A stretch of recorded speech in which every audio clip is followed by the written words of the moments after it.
I started serving Panay in 2012. Many local governments took an interest in being part of the program. As we gained momentum to begin, Super Typhoon Yolanda made a landfall on November 8, 2013. But instead of sulking, Synergeia finds ways. It was a test of Synergeia's adaptability.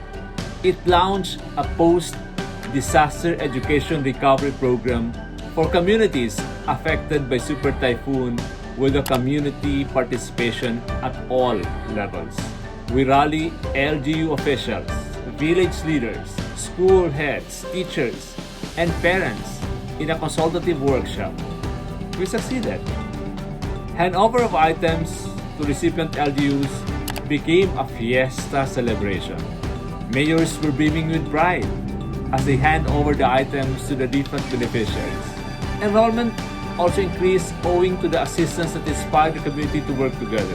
Grades 2 and 3 teachers of Bayas Elementary School have another reason to be grateful. Their students have always had to share limited workbooks in class, which they could not take home.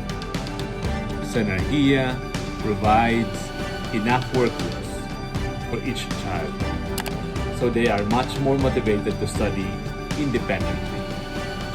Umulan o umaraw, may kulang o labis, gagawin ang lahat ng may pagtangis.